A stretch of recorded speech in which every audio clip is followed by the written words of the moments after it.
강의를 할까 고민하다가 저희 유고려병원이 2011년 11월 달부터 저희 관절 전문 병원으로 지정이 됐습니다.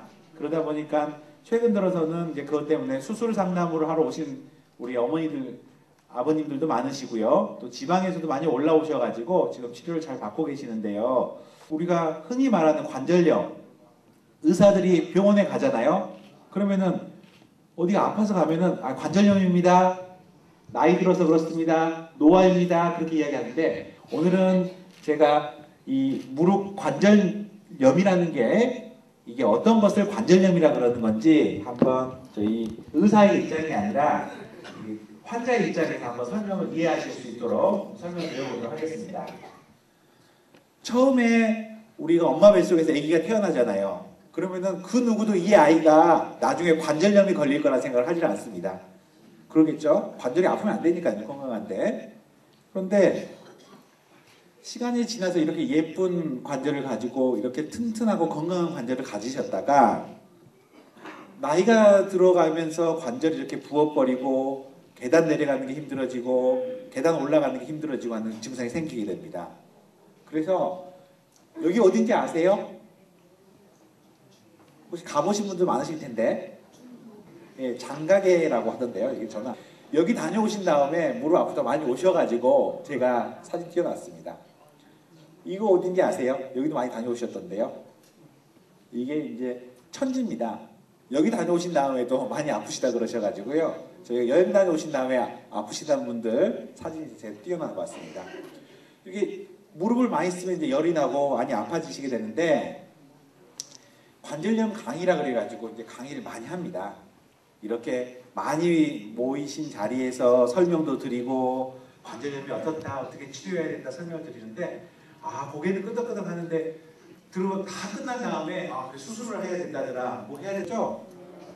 염증이 뭔가요? 근데 염증이 도대체 다음에 그래요 하고 그냥 넘어갑니다. 그냥 염증이라 그러면 이제 일단은요 또 물어봅니다. 왜 그래요? 왜 이게 아픈가요? 그러면 또 나온 질문 답이 퇴행성입니다. 그래요. 그러면은 예 퇴행성이요. 그럼 넘어가세요. 그냥 이게 무슨 뜻인지 잘 모르시면서 그냥 넘어가신다. 그렇죠? 병원에서 보면은요. 그래서 퇴행성이란 말은 일단은 설명을 드리면은요. 많이 써가지고 닳아지는 거죠. 쉽게 말하면요. 합금으로 만들어 놓은 엔진도 많이 쓰면 이렇게 닳아져 버리는데 사람 몸도 이제 닳아지겠죠. 하지만 사람과 기계의 차이점은 살아있다는 겁니다.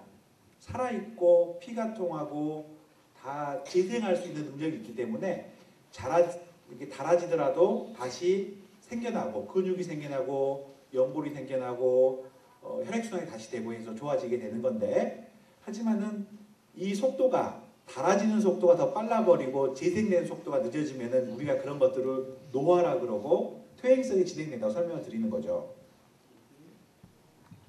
다음에는 무릎이 부어오릅니다. 그 다음 단계는요. 그리고 그 다음은 저녁에 잠을 잘 수도 없이 아파요. 무릎이. 근데 이제 여기 계시는 어르신은 다 이렇게 그래도 활동하실 수 있고 그러시기 때문에 아마 제 생각으로는 4, 5단계는 없으실 것 같으세요. 1, 2, 3단계 정도 다 있으시지 않을까 싶고요. 그래서 무릎 관절에 대해서 이제 하나씩 이 단계에 대해서 설명을 좀 드려보겠습니다. 무릎 관절의 측면 사진을 보게 되면은 이 허벅지에 있는 대퇴뼈가 있게 되고요. 그 다음에 무릎에 뚜껑처럼 자리 잡고 있는 이 무릎뼈가 있습니다. 그리고 정강이 뼈가 있게 되는데 요 무릎 관절이랑 요 무릎 관절이 지금 똑같아 보이잖아요. 무슨 차이가 있냐면 요 관절은 요 사이에 떠 있죠. 관절이 딱 붙어 있지 않죠. 근데 이건 사이가 딱 붙어 있습니다. 이게 무슨 말이냐면 앞쪽에 있는 근육이 요 인대가 약해지거나 단단해져 가지고 운동이 안 돼 가지고 처음에 관절염이 오시는 게 한번 생각해 보시면은요. 이게 젊었을 때 걸레질하거나 막 그랬을 때 무릎이 막 아프신 적 있으셨을 거예요. 이렇게 앞이. 그래서 이상하게 오랫동안 앉아있다 일어나면 아프고 그리고 오랫동안 차 타고 여행 가거나 차에서 내리려고 하면 무릎이 좀 시큰하고 그러신 경험이 기억이 있으실 겁니다. 사실은 그때 무릎 관절염이 시작된 거였어요. 증상이. 그랬는데 이제 우리가 좀 괜찮아지겠지 하고 풀어버리고 그러고 이제 지내보시다 보니까 증상이 심해지신 거죠. 이 지렛대로 비교를 하게 되면요, 무릎은 근육이 이 무릎 뚜껑뼈가 이 무릎에 있는 이 무릎뼈가 제 중심 오죠. 무릎뼈가 지렛대처럼 이렇게 꽉 누르는 겁니다. 이게 누르니까는 반대쪽 다리가 이게 쫙 펴지는 거예요. 이걸 눌러주니까 이게 쫙 펴지는 거라고. 근데 누르는 이 힘이 너무 세다 보니까 관절이 약해져 있으신 분들은 누르는 힘이 너무 세게 눌러서 이 관절이 상해버리는 겁니다. 무릎 앞이. 그래서 젊은 사람들 있잖아요. 특히 손주분들 군대 보낼 분들이 있으실 거예요. 그러면 군대에서 휴가 나와서 너 무릎 아프냐, 어디 아프냐 그러면 전부 다 이 무릎 뚜껑뼈가 아프다 그럴 거예요. 우리 어르신들처럼 뒤가 땡기다든지 그렇게 아프다 안 하고요. 그런 것처럼 무리를 하게 되면 이 무릎 앞쪽이 아프게 되는 겁니다. 증상이. 근데 이 힘줄이 짧아지기 때문에 이게 시소를 타더라도 앞쪽에서 타면은 잘 안 올라가잖아요. 뒤쪽에 타면은 잘 올라가는데 그런 것처럼 힘들어지는 거죠. 그래서 이걸 푸시려면은요, 앉는 자리에 다리를 한번 편하게 쭉 펴보십시오. 다리를 이렇게. 그렇죠. 편하게 바닥에 내려놓으시고 쭉 펴보십시오. 그러고 나서 손으로 무릎뼈를 이렇게 만져보세요. 만져서 이렇게 살짝 돌려보세요. 돌아가세요. 허벅지 힘을 주면 안 돌아가요. 무릎뼈는.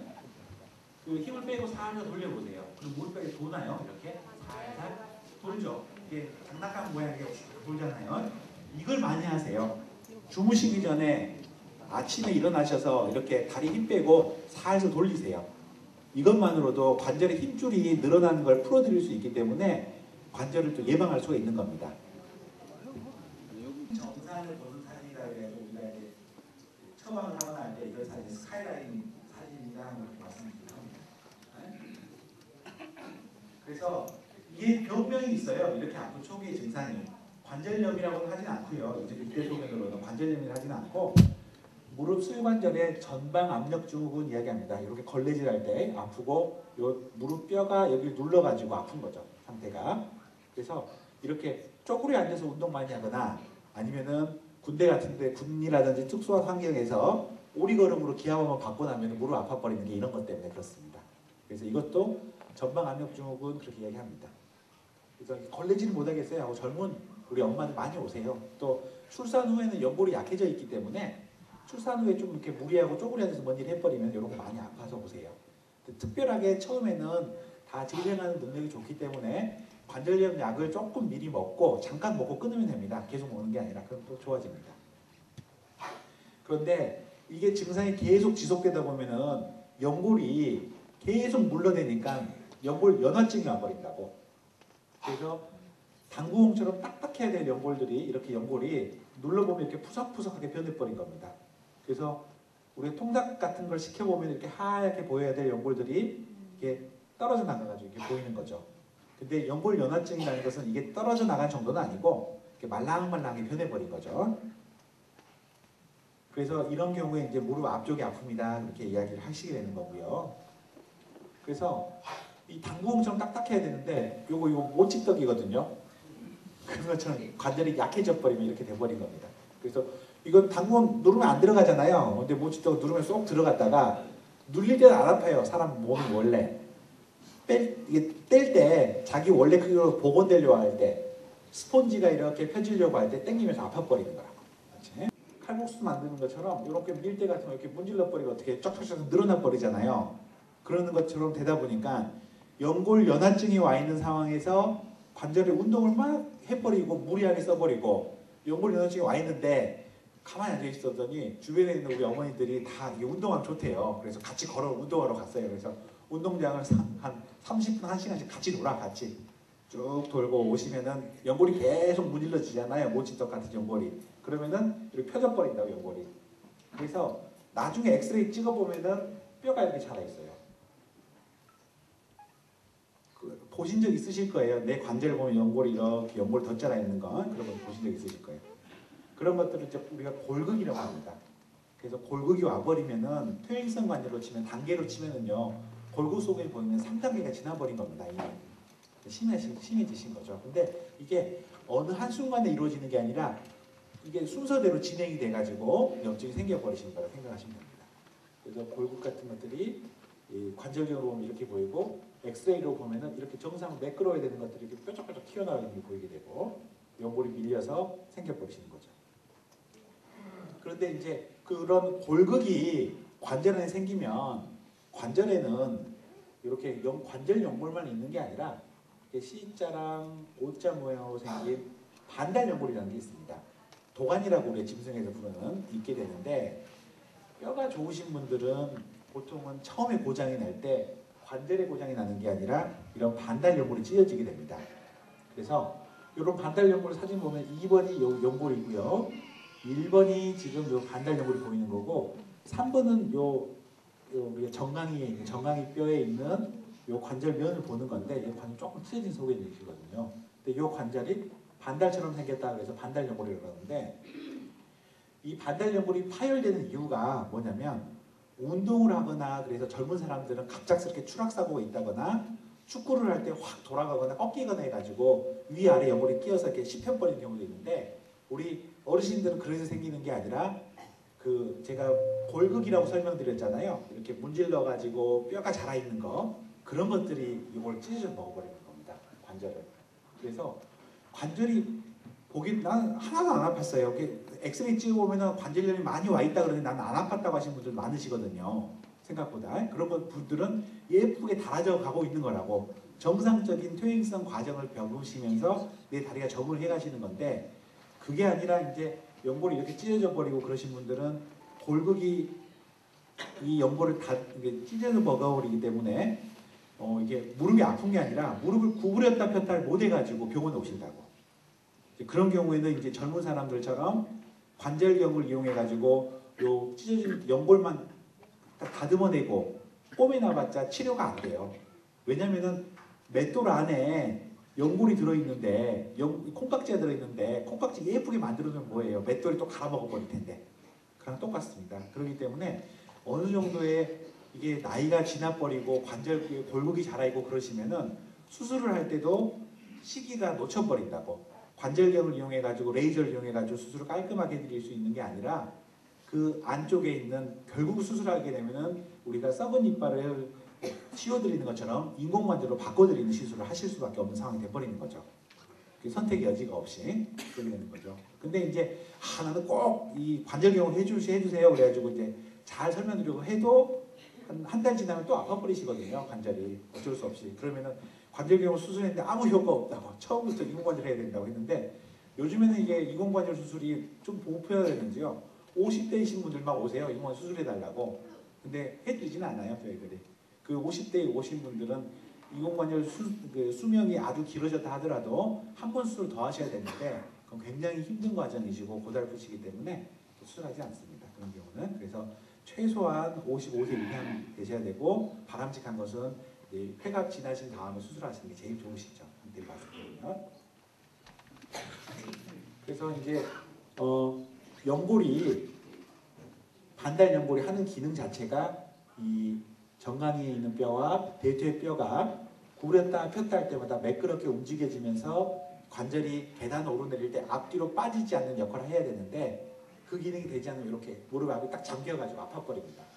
근데 이제 무슨 말씀 드리려고 지금 여기까지 설명이 막 이렇게 이어지고 있냐면 왜 뒤 종아리가 당기는가를 말씀드리려고 하는 거예요.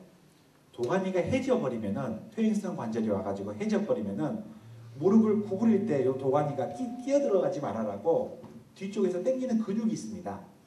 여기 뒤에 요런 근육 있죠. 요런 삼각형 요런 근육들 뒤 오금팽이를 지금 보고 있는 거거든요.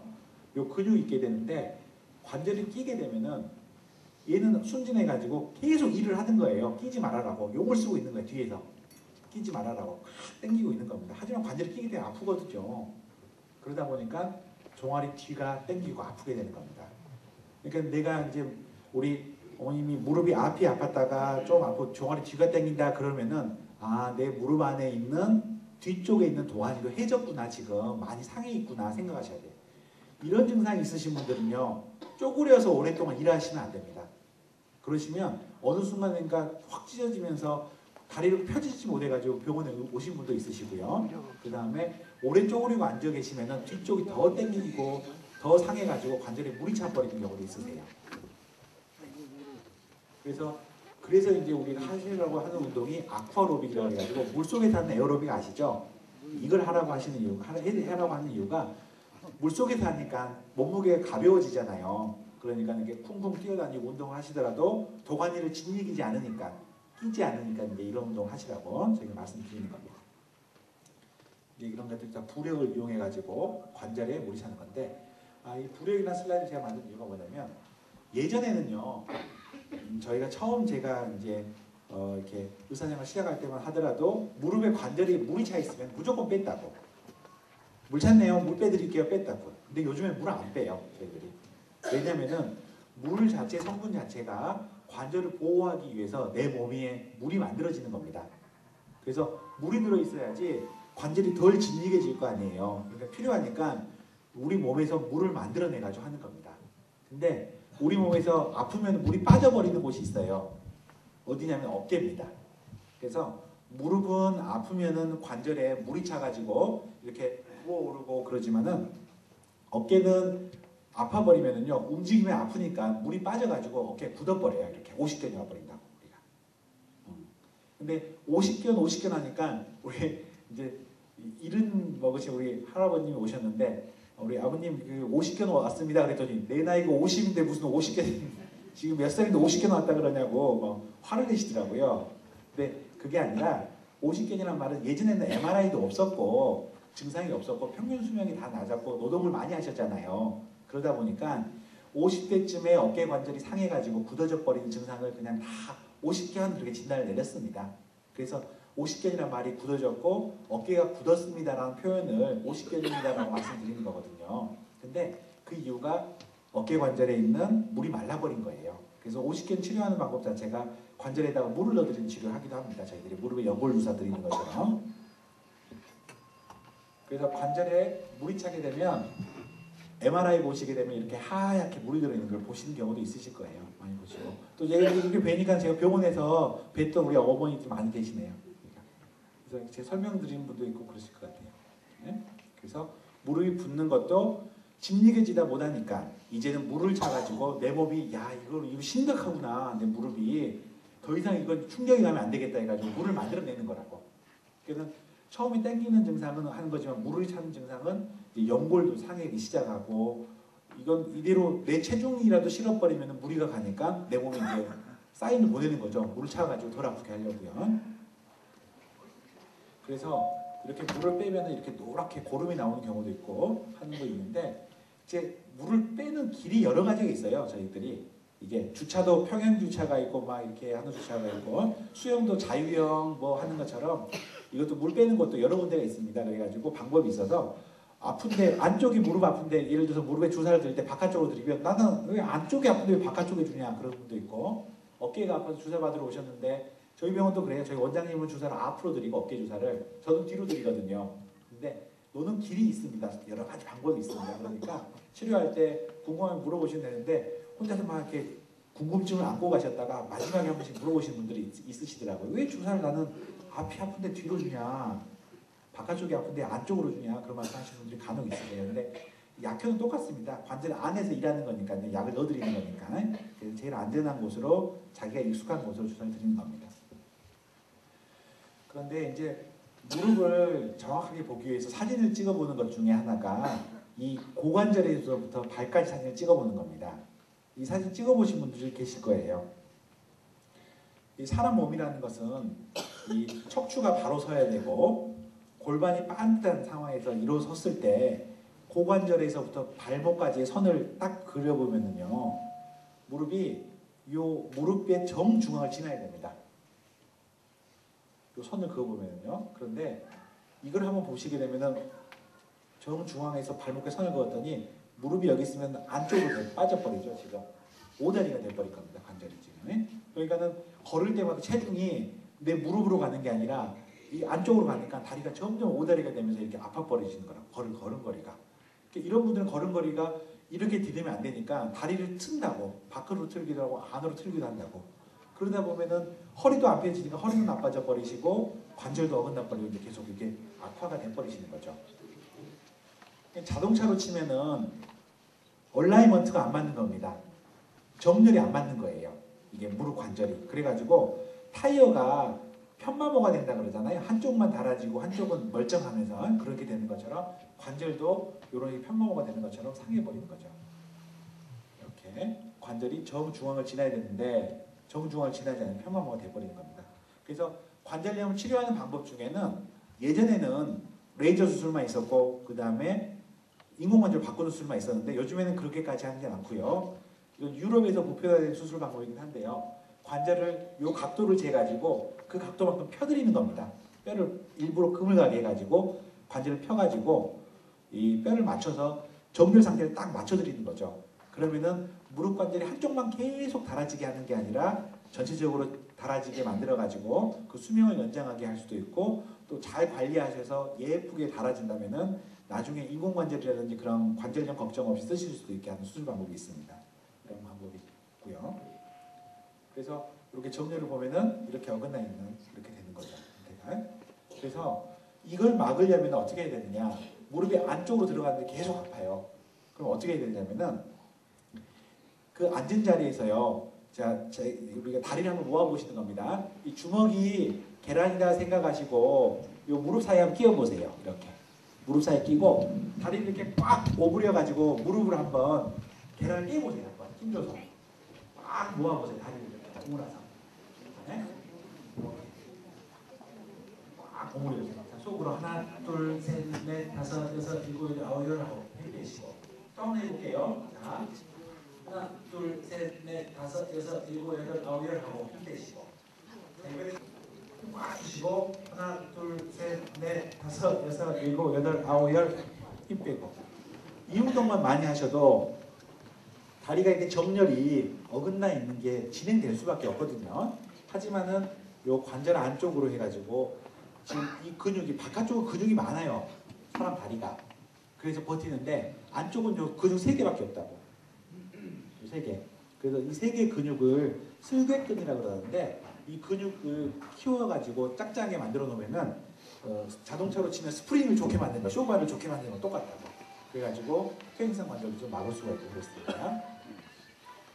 그래서 무릎 안쪽이 아픈 이유가 이렇게 정렬 상태가 어긋나기 시작해 버리잖아요. 그러면은 안쪽에 있는 근육이 어긋나기 시작해서 오다리가 되기 시작한 사인이 이제 안쪽이 아프기 시작하는 겁니다. 그래서 아프다 보면은 이 관절이 아픈 게 아니라 관절 살짝 아래가 아프시다고 만져보면은요.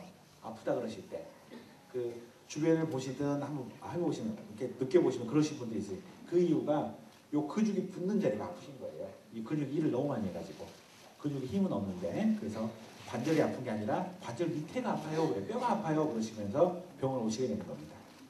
저녁에 잠을 잘 수가 없는 것은 이제 정말 심해진 거죠. 관절 연골이 다 달아지고 안쪽에 근육도 약해지고 하니까는 허리도 약해지고 하다 보니까는 허리에서는 다리로 내려가서 신경을 조절해 줘야 되는데 허리가 안 좋아져서 신경이 일을 제대로 못하니까 다리 근육이 100% 일도 못하고 다리에 쥐도 나고 뭐 안에 달아지고 뼈도 아프고 막 정신이 없다 보니까 저녁에 잠도 못 주무시는 겁니다. 그래서 그 다음 단계가 더 무서운 게 뭐냐면 우울증이 와버리신다고. 다리가 아픈 게 아니라 활동을 못하니까 햇빛을 못 보니까 주변 분이랑 비교해 보면은 내가 차이가 있으니까 우울증이 와가지고 마음이 안 좋아지고 막 그러실 수가 있습니다. 그래서 이제 예방법입니다. 예방법은 이 병원에서 하는 예방법이랑 집에서 하는 법이랑 좀 차이가 있으시겠죠. 아무래도 하는 건데 우선 집에서 하는 것만 집에서 하실 수 있는 간단하게 설명을 드려볼게요. 자, 지금 등산이 있고요, 줄넘기가 있고, 요가가 있고, 63빌딩 오르기 대회 사진인데요. 계단 오르기가 있습니다. 이 중에서 무릎이 아픈데 하면 안 되는 운동이 있고 하면 되는 운동이 있습니다. 해도 되는 운동 한 가지는 뭘까요? 그렇죠. 요가를 하셔도 되겠죠. 많이 걸어버리고 계단 오르내리시고 등산하시면 안 돼요. 무릎 아픈데 옆에서 등산하면 좋다고 가자 그러시면 같이 따라가시면 안 돼요. 무릎이면 안 돼요. 이거는요. 그래서 할 때 안 아파야 돼요. 운동이. 우리가 군대에서 훈련 받는 것도 아닌데 왜 이걸 이렇게 아픔을 참아가면서 운동하시는 게 아니라고. 이제 하지만 병원에서 재활하거나 할 때는 필요하기 때문에 아픈 거 참으면서 하시라는 말씀 드릴 때도 있는데 집에서 하실 때는 통증은 내 몸을 보호하는 신호예요. 그걸 무시하시면 안 됩니다. 참고 막 해버리시고 하시면 안 돼요. 절대. 그 다음에 수영이 있고 자전거 타기가 있고 승마가 있고 집에 있는 러닝머신을 운동하는 게 있습니다. 여기서 하면 안 되는 운동이 뭘까요? 무릎 아플 때 러닝머신 타시면 안 돼요. 러닝머신 안 좋아요. 또 러닝머신을 만약 한다 하시더라도 뛰면 안 돼요. 그리고 운동화를 좋은 신발을 신고 잘 걷고 그렇게 하셔야 됩니다. 편하게 걷고. 수영은 좋죠. 아쿠아로빅도 있으니까요. 자전거도 있는데 헬스클럽에서 운동 가르칠 때는 자전거 탈 때 다리 쭉 펴고 쭉 구부리고 하라 그러거든요. 근데 그렇게 하실 필요 없어요. 천천히 그냥 운동을 하시면 됩니다. 근데 우리 어르신들은 운동을 할 때는요, 뭐가 중요하냐면은 젊은 사람들은 운동할 때 심장이 막 빨리빨리 뛰잖아요. 운동하면 땀이 나면서. 그러는데 심박동 수가 너무 증가되는 운동 하시면 안 돼요. 절대. 심장이 빨리 뛸 정도로 운동을 하시는 것은 좋은 운동이 아니에요. 나한테 맞는 운동이 아니에요. 그러면 그러시기 때문에 숨 차고 막 그런 운동은 절대 하시면 안 됩니다. 그래서 운동을 선택하실 때도 숨 차지 않고 가슴이 편안하고 그런 운동 하셔야 되고, 땀도 막게 이렇게 힘차게 하는 운동 갑자기 쏟아지거든요. 그런 운동을 하시면 아니에요. 이거 나한테 안 맞는 운동을 생각하셔야 돼. 그냥 나도 모르게 좀 땀에 젖는 정도의 운동, 그런 운동을 하셔야 됩니다. 참 중요한 거예요. 심장 그 박동수랑 해가지고 보시는 게. 그 다음에 제가 말씀드려서 미리 한번 해보셨죠? 허벅지 강화하는 운동, 다리 이렇게 쭉 펴는 운동, 구부리는 운동 하시고 이런 운동들 많이 하셔야 되겠고요. 그 다음에 이제 누워서 이제 하시는 건데, 이건 이제 고무줄 가지고 하는 운동입니다. 슬개근 강화 운동이라고 해가지고 이런 것들이 예전에는 없었는데 요즘에 홈플러스 같은 데 가면 이런 고무 밴드가 있더라고요. 그래서 이런 거 하나 구입하셔가지고 다리 구부렸다 폈다 운동하시는 거 좋고요. 또 이런 공 같은 거 하나 사셔가지고 있어요. 이렇게 공 10,000원인가? 뭐 그러던데요 보니까요. 공 같은 데 사가지고 공 위에 앉아가지고 이렇게 허리 굴리는 운동이죠. 이렇게 집에서 소파 말고 허리 이렇게 엉덩이 굴려주고 하시면 골반도 튼튼해지고, 그 다음에 허리도 척추뼈도 튼튼해지고 굉장히 좋아요. 이렇게 공 같은 거 조그만 공 사가지고 앉아가지고 엉덩이 굴리는 운동 있잖아요. 그래서 서서히 하시면 굉장히 좋습니다. 그리고 이렇게 누워서 다리 들었다 내렸다 하시는데 이런 운동 많이 하시죠? 집에서 기상하실 때만 다리 들었다 내렸다 하시고요. 근데 세게 하시면 안 돼요. 이것도 내릴 때 운동이 되는 거고, 내릴 때 천천히 내리셔야 됩니다. 팍 올리는 그런 확 내리고 하는 운동 내시는 게 아니라 천천히 하셔야 돼요. 그래서 그리고 중요한 게 이제 기본적인 건강 관리입니다. 이렇게 운동하시는 데 있어가지고 떨림이 있거나 식은땀이 있거나 현기증이 있거나 가슴이 두근거리거나 공복감이나 두통, 그 다음에 피로감 뭐 이런 것들이 뭐라 그럴까 몸에서 많이 있거나 그런 증상이 있으시면은 항상 검사를 해보셔야 되는 게 당뇨 검사입니다. 당뇨 저희들이 그래서 병원에 오셨는데 손발이 저리다고 오시는 어머니들이 많으세요. 손발이 저리다고 오시는 분 많으신데 그런 분들을 저희들이 항상 설명드리면서 검사하는 것 중에 하나가 혈액 검사가 당이 있으신지 아닌지 확인해 봅니다. 당이라는 것 자체가 피 속에 설탕이 많이 들어있는 거거든요. 그래서 피가 끈적끈적하고 그로 인해 가지고 그 혈관을 따라 같이 가는 신경들이 둔해지고 해가지고 증상이 생기시는 거거든요. 그렇기 때문에 항상 그런 게 중요하시고, 그 다음에 혈압에 대한 관리도 중요하시고 그렇습니다. 그리고 건강식품인데요. 건강식품 다 드시고 계시죠? 글루코사민 드시고 계시나요? 다 드시고 계시고, 오메가3도 드시고 계세요? 많이들 드시고 계시죠? 당뇨 있으신데 글루코사민 드시면 안 돼요. 내가 당이 있는데. 그리고 집안에 이게 좀 우리 집은 당이 많아 그런 분들은 집안에 글루코사민 드시면 안 돼요. 글루코사민은요 이게 설탕 덩어리입니다. 설탕 덩어리. 쉽게 말하면은 이게 성분은 좋아요. 관절 연골을 예전에는 안 좋다 그러고 요즘에도 간헐적으로 좋네 나쁘네 말은 나오고 있는데, 이제 저희들이 설명드리는 부분은 이게 누가 먹어봐 야 그거 먹어야 좋더라 이제 그런 걸 듣고 의사가 그거 먹어봐야 남들은 좋다 그러시던데 그거 드세요 그럴 게 아니고, 저희들은 논문을 보고 말씀드리는 거거든요. 근데 그 논문을 보게 되면은 글루코사민을 복용하시게 되면 6개월 정도 이상을 꾸준히 복용했을 때 통증은 개선되는 게 없대요. 통증은. 하지만은 관절의 연골 있죠. 그 관절 연골이라고 하는 것은 무릎 관절만 말하는 게 아니라 우리 온몸에 있는 관절을 말하는 겁니다. 턱 관절도 관절이고 손목도 관절이고 손가락도 관절이잖아요. 그런 관절에 연골이 강화되는 효과가 있는 겁니다. 그렇다고 나와 있기 때문에 글루코사민 이제는 예전에 막 먹지 마라 그러고 막 그랬었거든요. 당이 있는 사람이 먹어가지고 손해보는 경우가 많이 그랬는데 요즘은 당뇨만 없다면 드세요 라고 설명을 드리고 있습니다. 저희들도. 그리고 오메가3는요. 이게 도움이 되시는 분이 있고 도움이 되시지 않는 분이 있는데 이게 건강식품 정도이기 때문에 큰 문제는 없거든요. 근데 만약에 내가 고지혈증으로 약을 복용하고 계신 분 있으시죠? 고지혈증. 그런 분들은 내과 선생님이랑 수치에 대해서 상의를 해가지고 드셔야 되는데 이제 부득이하게 내과까지 보고 저한테 오신 분 있으면 저는 피검사를 해가지고요. 수치가 이걸 먹었는데도 오르락내리락 하지 않으시면 그냥 드시라고 합니다. 근데 고지혈증 약을 먹고 있는데 수치가 이거 먹었는데도 조절이 잘 안 된다 그러면 이 약을 끊어야 됩니다. 그렇게 안 좋은 약이거나 그런 약은 아닌데 몸에 안 맞을 수가 있으니까 설명드리는 거고요. 그 다음에 이제 병원에서 하는 물리치료입니다. 병원에서는요, 오시게 되면은 제가 말씀드린 1단계, 2단계, 3단계, 4단계, 이렇게 5단계까지 단계가 있었잖아요. 그 단계에 맞춰서 투약을 해야 됩니다. 처음에 오자마자 환자분 보고 무조건 환자분 수술하시죠? 설명. 어느 병원 가면 수술하라고만 한다는 말씀하고 어느 병원 가면 MRI만 찍으라 그런다고 그런 다 있으시잖아요. 알고 다 아실 거예요. 근데 그 상황에 맞춰 가지고 저희들이 설명을 드리고 권유를 해드리고 해야 됩니다. 그래서 검사도 검사지만은 적절한 시점에 투약이 들어가는 게 굉장히 중요하시거든요. 나는 젊은데 관절염 약을 먹을 필요가 있을까? 그건 그렇게 생각하시면 안 되고 또 나이는 내가 관절염 약을 먹어야 되고 나는 인대에 대한 약만 줄까? 그렇게 생각하시는 게 아니라 상황에 맞춰서 적절한 시점에서 투약이 돼야 됩니다. 그래서 병원 문턱이 요즘에 막 어렵지 않고 그러시니까 편하게 오셔가지고 확인해 보시고 또 내 사진을 찍어봐서 아무 문제 없다면 또 즐거운 일이고요. 또 그걸 기준으로 해서 다음에 확인해 보면은 엑스레이를 통해 가지고 얼마나 심해졌는지 확인할 수가 있으니까요. 관리해 드릴 수가 있습니다. 그리고 상태에 맞춰서 검사가 이루어져야 됩니다. 말씀드린 것처럼 엑스레이만 찍어봐 가지고 알 수 있는 상황인데 뭐 정밀 검사할 필요는 없고요. 또 이렇게 말씀드린 건 뭐냐면 이게 이 뭐라 그럴까 내가 너무 걱정이 되니까 의사는 그냥 엑스레이만 찍어보시죠 했는데 야, 나 MRI 찍으러 왔는데 말이야 의사는 엑스레이만 찍으라 그런다고 생각하시면서 섭섭해하시는 분들이 계세요. 근데 절대 그런 건 아니고 상황에 맞춰서 적절하게 검사가 이루어져야 되고 그래야 되겠고요. 그리고 환자분의 나이랑 그 다음에 내 목표를 맞춰가지고 치료가 이루어져야 돼요.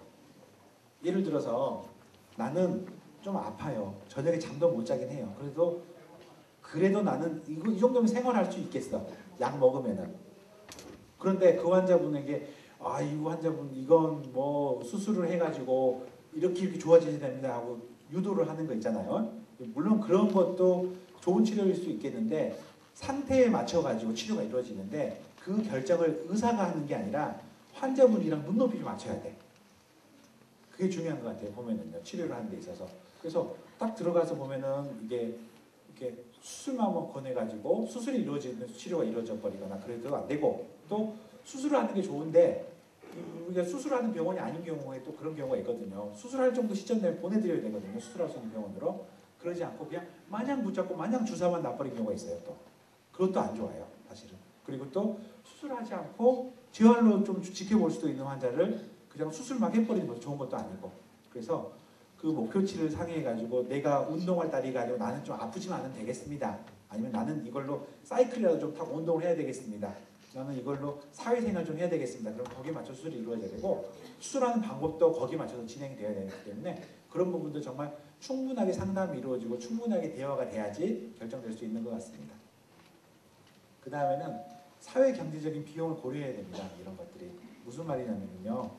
이제 여러 가지 치료 방법이 있는데 좋은 치료를 하더라도 너무 비싼 치료라든지 그런 건 도움이 안 되는 겁니다. 실질적으로요. 근데 개개인적으로만 따져보면 그러지만은 우리나라 전체적으로 따져봤을 때 그 비용이 어마어마하거든요. 의료비가. 그리고 사실 다른 건 다 아끼더라도 우리가 병원에 가는 비용은 아끼는 마음이 별로 없지 않습니까? 그러시다 보니까는 어떻게 보면은 이 치료를 결정하는 데 있어가지고는 의사가 하자고 말씀드리면은 대부분이 이렇게 하세요.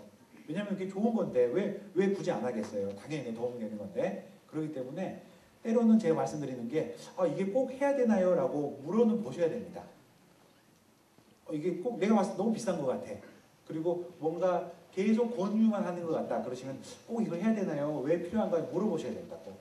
우리 되게 이렇게 꼬치꼬치 따지는 거에 대해서 좀 다 이렇게 뭐라 그러죠? 그런 것 같기도 하고 막 그래가지고 말씀도 못 하시는 분들이 많으신데 그러지 마세요. 이렇게 편안하게 물어보시고 편하게 상의해가지고 이게 꼭 필요하다면 왜 필요한지 내가 알고 해야지 그 효과가 훨씬 좋죠. 그냥 뭔지도 모르고 그냥 하는 건 좋지가 않은 것 같아요. 그래서 어떻게 보면은 병원에서 하는 부분은 우리 환자분들도 이해를 하고 계시고 우리 어머니도 이해하시고 계셔야 되겠지만 의사들도 알고 있어야 될 부분 중에 하나입니다. 그냥 막 비용만 높이고 그런 것들이 결코 좋은 치료는 아니라는 거죠. 그래서 이렇게 뭐라 그럴까요? 제가 이렇게 말씀드리는 건 뭐냐면 이게 똑같은 시술을 받는데 금액 차이가 많이 나는 병원들이 굉장히 많습니다. 보면은요. 근데 우리가 따지고 보면은 돈을 많이 쓰는 병원에서 치료를 하면 만족감이 높아요. 되게 웃긴 게 병원은 똑같은 치료를 했는데 근데 그게 아니거든요. 그래서 치료하시는 데 있어가지고 비용이라든지 그런 부분도 한번 뭐 고민을 하시면서 경과를 보고 그러실 필요가 있으실 것 같아요. 그래서 조금 제가 말씀드리면 좀 애매한 부분이 있는데 좀 이해는 가시죠? 제가 말씀드린 내용이요. 예. 이렇게 요즘엔 좀 대기 시간이 많이 늘어나고 환자분이 많이 늘어나시고 그러셔가지고 그러긴 하시는데 오시는 분들마다 좀 열심히 최선 다해서 진료하려고 노력을 하고 있습니다. 그리고 정형외과 의사가 지금 5명이 근무를 하고 있는데요. 또 계속 또 정형외과 의사들도 유능한 의사진으로 더 늘리려고 노력을 하고 있고요. 또 그래서 그러다 보니까는 의사분들 이렇게 모셔오기가 좀 어려운 것 같아요. 그냥 대충 모셔오지 못하시기 때문에 저희 원장님들도 고민이 많으신 것 같고 저희 부원장님도 신경 많이 쓰시고 있으신 것 같습니다. 이 사진 보신 적 있으세요? 요거 이게 지금 그 퓰리처상 대상 받은 예전에 50년대 사진인데요. 이 경찰이 총을 차고 있습니다. 그래서 군중들을 데모를 진압하고 막 그런 상황인데 아이가 가가지고 물어봅니다. 왜 이걸 하고 있냐 물어봤더니 의사가 아니죠. 경찰이 이 고개를 숙여 눈높이를 맞춰주면서 친절하게 설명해 주는 겁니다. 권위가 있고 무서워 보이고 그렇지만은 그 자기 눈높이를 맞춰가지고 충분히 설명을 드리다 보면은 딱 봐도 야 얘는 이 아저씨를 믿는구나 라는 딱 느낌이 들지 않습니까? 그런 것처럼 진료도 마찬가지인 것 같습니다. 어떤 치료를 하든 간에 신뢰라든지 믿음이 깨져버리면은 아무것도 안 되는 것 같습니다. 그래서 이런 것들을 이야기를 나누고 대화를 나누고 단순히 어떤 진료를 받는 데 있어서 내가 자동차를 고치러 가는 게 아니잖아요. 이런 것들이. 그리고 내 몸을 맡기시는 거고 또 치료하는 의사 입장에서도 차를 고치거나 이런 몸을 고치는 것이 아니라 이렇게 하나의 우리 어르신 한 분 한 분을 보살펴드리고 관리해드리고 그런 차원에서 바라보고 해야 된다는 생각이 들어가지고 이런 마음으로 늘 치료하겠다고 그리고 많이 피곤하시고 많이 시장하실 텐데 잘 들어주셔서 감사합니다. 한 분도 졸지 않고 정말 대단하신데요.